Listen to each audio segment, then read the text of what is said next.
"We're not bringing the kids to see you. Hospitals are traumatizing." She said it so casually, like she was turning down brunch.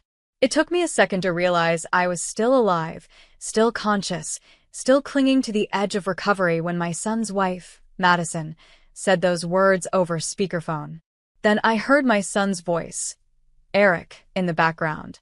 "Yeah, Mom, we just think it's better this way. They'll remember you how you were." How I was. I looked down at my body, barely functioning. A feeding tube, a line in my neck, a scar still fresh across my abdomen, and machines beeping like background noise to the shattering of my heart. I couldn't speak. Not because I didn't want to, but because the anesthesia hadn't worn off completely.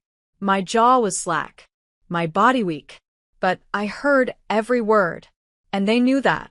"My name is Lorraine, and from wherever you're watching this, stay with me. Have you ever been treated like a memory before you were even gone?" The phone call ended without a goodbye.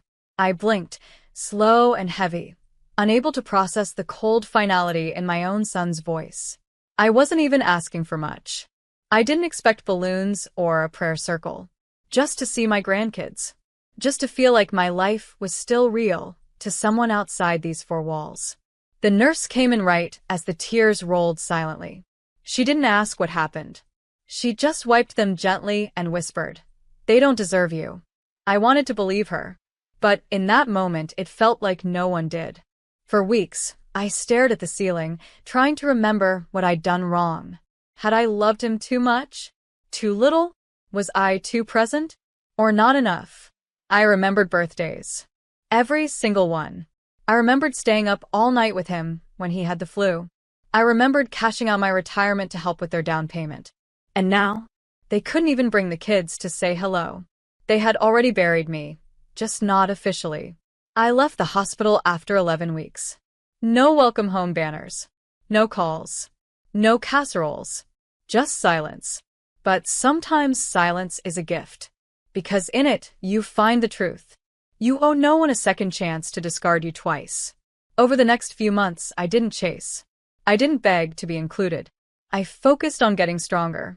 My hands, once trembling, started writing again. My feet, once numb, began walking further than the living room. I changed my will. I changed my locks. And most importantly, I changed the name on my emergency contact form. From Eric Blake to Nurse Maribel Santiago. She had seen me cry. She had held my hand when the pain got unbearable. And she never once looked away from who I really was. 6 months passed. And then, on a cold Thursday morning, the phone rang. It wasn't Madison. It was the ER. "We have Eric Blake in critical condition. You're listed as the emergency contact." I cut her off, calm as a lake. "No, I'm not. Ma'am, the number is registered to you." "I know, but I'm not the name on the form anymore." Click. Some doors close with a bang, but the ones that matter, they close with clarity.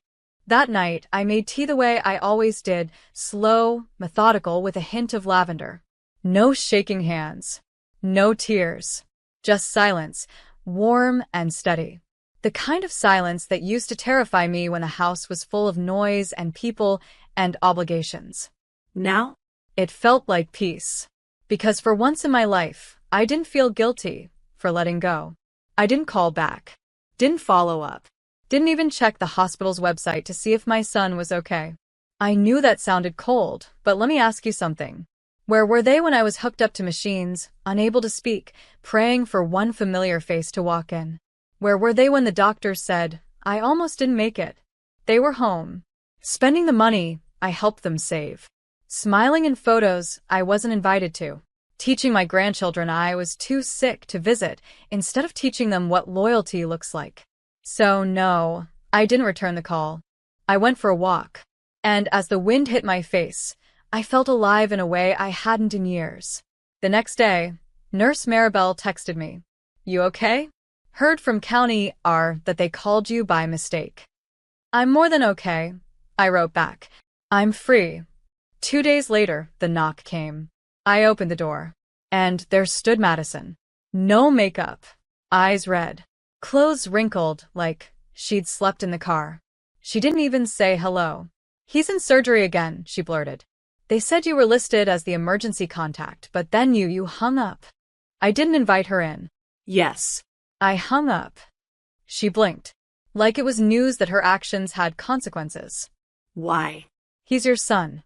And I was his mother when it mattered," I said, voice steady. "When I needed him, he was too busy protecting your comfort. He let you erase me." She stepped forward. "The kids miss you." I smiled, but not the kind that welcomes. No. "They miss the benefits." She stood there, stunned. So I continued. "I paid for the violin lessons, the summer camps. I mailed birthday gifts I never got thank yous for. You cashed the checks, Madison. You just never remembered who signed them. We thought." No. You decided. You decided that a hospital room was too much for your children, but you had no issue letting me cook Easter dinner on pain meds 6 months earlier." She looked down. The silence grew thick between us. Then I asked her the one thing I never thought I would. "Why did you hate me so much?" She didn't deny it. Didn't even try. "Because you always made him look small. You were the strong one. He never knew how to be a man around you." I stood there, stunned. Then laughed. Not loud. Just one breath. "I made him look small by surviving?" She had no answer. Because truth doesn't need to yell. It just stands. I closed the door. Slowly. No slam. No scene. And, on the fridge behind me, a new sticky note, this time, written by me. "Peace isn't petty. It's earned." That was the last time she came to my door. Because eventually people learn. The ones they thought would always be there are the ones they should have never tested. The first time I walked back into the community center after my recovery, I half expected people to stare, to whisper, to pity. But instead, I got applause. Not loud, not performative, just quiet nods, soft claps, and hands over hearts. Mrs. Jefferson, who ran the food pantry, gave me a long hug. "You're back," she whispered. "We didn't think you'd make it. But look at you, walking like the wind didn't even touch you." I smiled. The wind hit hard. I just didn't fall. I had volunteered there for years, before the surgery, before the betrayal, before the silence that tried to convince me I was disposable. But now I was back. Not to escape my pain. To build something out of it. I started hosting quiet meetups for women like me, older women who had given everything to their families and gotten nothing back, but polite neglect. We called it the second circle. Because that's what we were, not the first call, not the first choice, but the ones who still showed up when everyone else vanished. One Tuesday, a woman named Bernice stood up. She'd been a nurse for 30 years, raised 4 kids, now lived alone on cat food and pension dust. They visit when they want something, and when I say no, suddenly they need space. I gave birth to space. The whole room laughed, but under it, we all knew the ache. We didn't need revenge. We needed restoration. And I was starting to feel it. In my bones. In my mornings. In the way I no longer reached for my phone hoping my son had texted. Because I had stopped needing crumbs. But the universe? It has a way of circling back. A month later, I got another call from the hospital. But this time it wasn't from them. It was a nurse I knew. One who'd seen me during my stay. "Lorraine, I know you're not on the contact list anymore, but your son's kids are here." Yar. Madison left them in the waiting room and disappeared. "What happened?" "Car accident. He's stable." She panicked. Took off. I felt nothing at first. No fury. No fire. Just the kind of heavy silence you feel when life offers you a test, again. I drove there quietly. When I walked into the ER lobby, the 2 kids, Caleb and Lila, looked up. They didn't recognize me at first. But then Lila stood. "Grandma?" I hadn't heard that word in so long, it almost hurt. I sat beside them, wrapped them both in my arms. And for a second, all the anger in the world went quiet. Not because I forgave, but because I remembered. Remembered that no matter how much their parents failed me, they hadn't. Eric was unconscious when I peeked into his room. Machines humming. Oxygen tube in. Just like me, 6 months ago. Only this time, I was standing. He wasn't. Madison was nowhere to be found. The nurses said she screamed something about not being built for this and ran. The kids had no one else. So I called child services. I explained everything, calmly, clearly, with dates and documents and the emergency contact history to back it up. They asked if I was willing to take the children temporarily. Not temporarily, I said. I'll do it right. As I signed the forms, I felt something shift. Not power. Not revenge. Ownership. Of my worth. Of my name. Of a future they thought they had written without me. They thought they'd erased me. But I wasn't gone. I was just recovering. And now, I was writing the next chapter, with my own pen. 2 toothbrushes. A SpongeBob nightlight. 1 worn teddy bear, missing an eye. That's what the kids arrived with. No coats. No school supplies. No apology. Just fear in their little eyes and a silent question I could feel before they spoke it. Are we safe now? I nodded. You're home. Not the house they left. Not the cold, white walls of the hospital. Not the mess Madison ran from. Here. With me. They were home. I had no intention of raising children again in my 60s. My knees ached on cold mornings. My hands weren't as quick. But that night, I reheated leftover soup, tucked them in, and read stories I hadn't opened in decades. Lila fell asleep mid-sentence, hand curled around mine. Caleb didn't speak much. But before he closed his eyes, he whispered, I didn't want to leave you, Grandma. Mommy said you were too sad. Too sad? no. I was too aware. Too awake to their manipulations. Too steady to be shattered twice. The next morning, I did what I always do when the world tries to fold me. I stood taller. We went to the store. Bought clothes that fit. School shoes. Notebooks with their favorite cartoon characters. Snacks that didn't expire 6 months ago. And when the school counselor called to ask if I was capable of full guardianship, I sent over bank statements, a notarized document, and a sharply worded letter from my lawyer. I wasn't deemed unfit when I was paying for their private preschool and dance lessons. Don't try now. They didn't ask again. On the 3rd day, the hospital called. Eric had woken up. He's asking for you. I stared at the phone. My hands didn't tremble. Tell him I hope he recovers fully. But I'm not coming. Would you like to leave a message? I paused. Yes. I cleared my throat. Tell him the kids are safe. And tell him I signed the custody forms this time. Click. That night, Lila and I were brushing our teeth together when she asked, Is Daddy mad at you? I looked in the mirror. At my own face. The same one that raised a boy who turned cold. The same eyes that watched him disappear when I needed warmth most.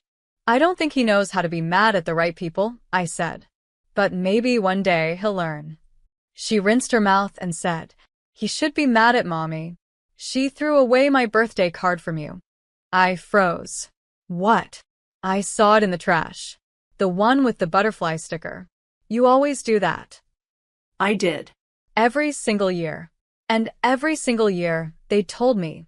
It probably got lost in the mail. Now I knew the truth. I waited until they slept. Then I opened my box of keepsakes. Letters returned unopened. Photos never acknowledged. Little signs I had ignored for years, calling it miscommunication, bad timing, anything but what it truly was. Erasure. So I lit a candle. Not to mourn. To mark it. The night I stopped chasing love from people who only knew how to take. The night I stopped trying to remind them who I was. Because from now on, I'd let my presence remind them. Let my protection of those kids remind them. Let my joy, my unshaken, unapologetic joy remind them. I wasn't just surviving anymore. I was building something they never expected. A life that didn't need their permission. A week after I took full custody of the kids, an envelope arrived. Hand-delivered. Cream-colored. Embossed. Gold lettering. I thought it was spam, some catalog or fundraiser. But when I opened it, my breath caught. It was a formal invitation to Madison's baby shower. Hosted at a country club, I had once helped them join with a temporary loan they never paid back. There was no personal note. No, we'd love to see you. Just a line at the bottom. Registry link included. Diapers preferred. I blinked. Not from pain. From disbelief. That night, I made a decision. Not petty. Not impulsive. Just accurate. I pulled out my calendar and marked a date. Not for the shower. For something else. Over the next few weeks, I planned something behind the scenes. Quietly. Efficiently. Like all the best strategies. I invited a few close friends. Made a reservation at a venue I adored.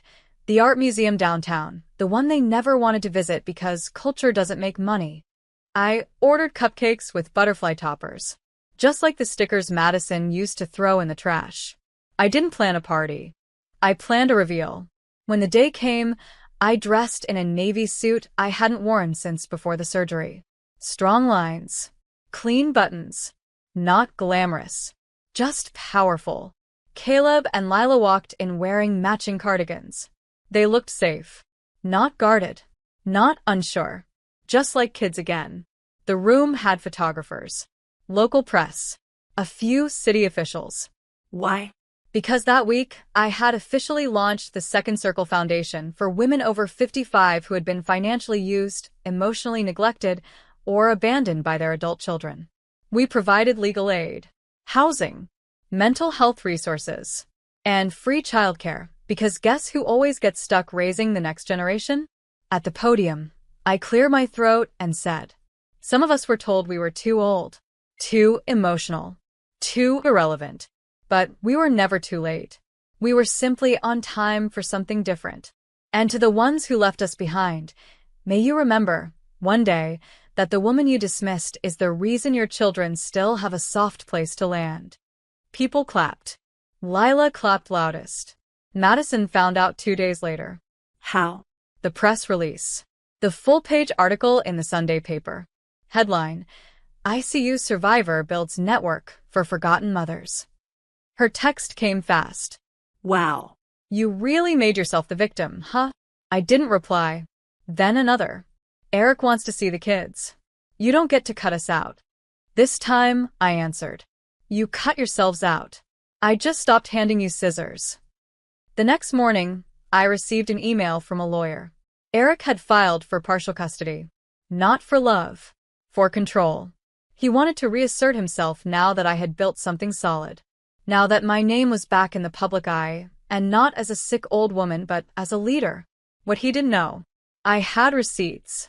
Years of negligence. Messages. Witness statements. A signed affidavit from my doctor confirming I had no visitors during recovery. And more than that, I had time. I wasn't weak anymore. I wasn't alone. I sat with my attorney, calmly sipping lemon water, while we built a case that would make it impossible for him to reclaim what he willingly gave up. Do you want to crush them? She asked. No, I said. I just wanted on record that I stood. And they didn't. Because sometimes survival isn't enough. Sometimes you must rise so high that the people who abandoned you can't even reach your shadow. Eric arrived late to the custody hearing. Unshaven. Dull-eyed. Wearing a wrinkled suit like someone else picked it off a clearance rack and told him it looked respectable. He wouldn't meet my eyes. But that didn't matter. I wasn't here to argue. I was here to close a chapter. Lila clutched my hand outside the courtroom. Will they make us go back? I knelt to her level, brushed a loose curl behind her ear. They'll hear the truth today. Not just from me, but from the people who were watching even when you thought no one was. She looked at me like I was 10 feet tall. Inside, the judge adjusted his glasses and began.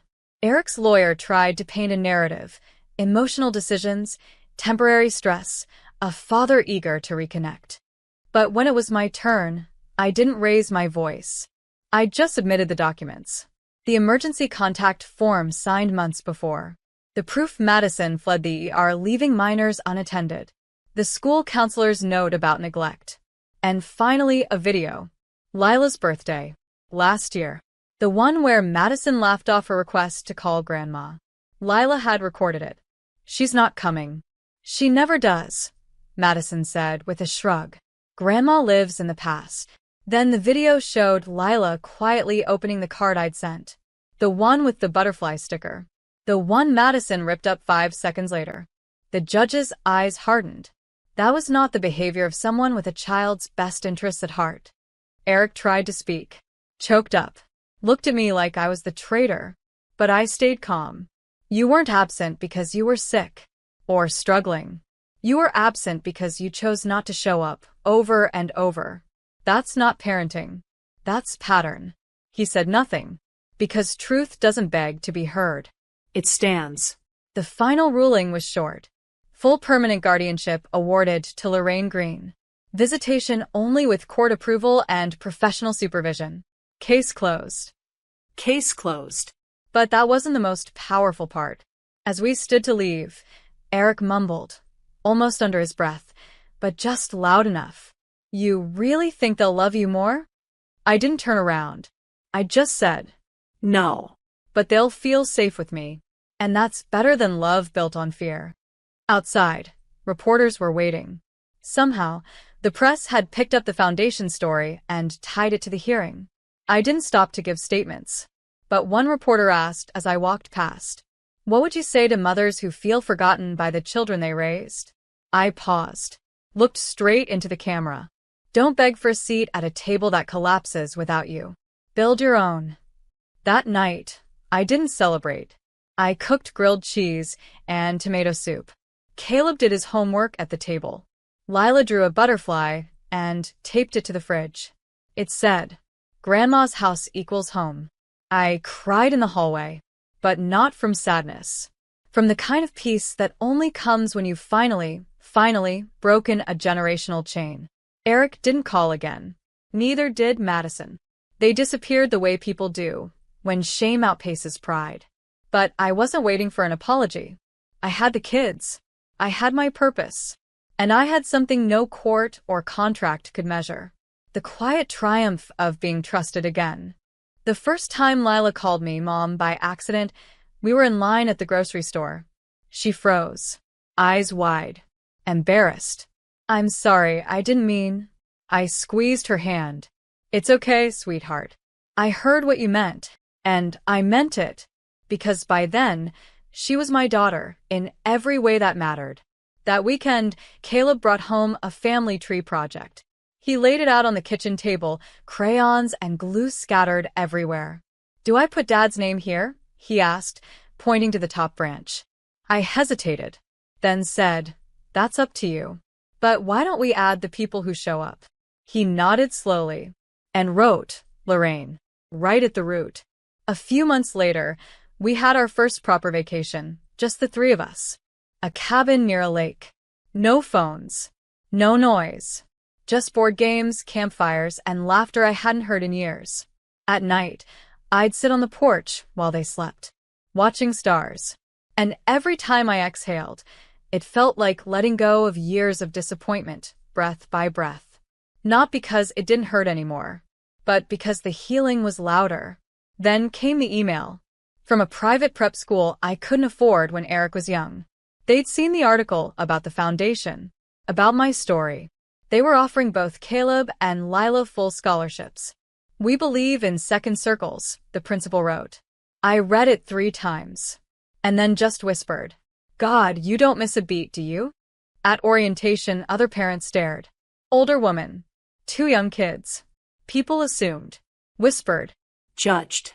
One woman asked me if I was the nanny. I smiled. No. Just the woman who showed up when everyone else vanished. She didn't ask again. Life didn't suddenly get perfect. Caleb had nightmares. Lila asked hard questions. There were bills, lawyer updates, and days when I still missed the version of Eric who used to hold my hand crossing the street. But every night, before bed, the kids said, Good night, Grandma. Thank you. Not just for the meals, or the roof, for everything. One evening, I sat with Lila brushing her hair. She looked at me in the mirror and asked, Do you think Daddy ever loved us? I paused, then said, I think he loved what made him comfortable. But love that disappears when it's hard isn't really love. It's convenience. She nodded slowly. Then I'm glad we live with you. The next morning, the kids surprised me. A card on my pillow. Drawings. Glitter. Stickers. Messy handwriting. It read, "Happy Mother's Day to the woman who became everything." And on the back, "You didn't just rescue us. You chose us. That means more." I cried in the bathroom. Hard. Because for the first time in my life, I didn't feel like someone's afterthought. I felt like someone's answer. Later that day, I sat with a board member of the foundation. We were planning our next expansion, a second circle chapter in 3 new cities. She smiled and said, "I don't know how you do it all." And I looked out the window at Caleb racing through the yard, Lila giggling behind him with sidewalk chalk in her hands. Then I said, "Because once I was alone in a hospital bed, forgotten. And now I'm someone's home." That's what legacy is. Not money. Not names and lights. Legacy is who remembers your arms when the world feels too heavy, and who runs to you when their soul needs rest. I wasn't just healing anymore. I was becoming the place where healing begins. 1 year later, the foundation's new wing opened, a renovated brownstone in the heart of the city. It had 6 bedrooms, a rooftop garden, a community kitchen, and a counseling suite painted in warm colors and lined with storybooks. Above the entrance, carved into dark oak and gold-leafed by hand, were 5 simple words. The Lorraine Green Second Circle. I stood there that morning, holding Caleb's hand. Lila twirled in her new yellow dress beside me. The press had gathered. Cameras clicked. But none of that compared to the quiet in my chest. The quiet that comes when your entire life has been screaming, and finally, it's not anymore. Caleb whispered, "That's your name, Grandma." I nodded. "It is."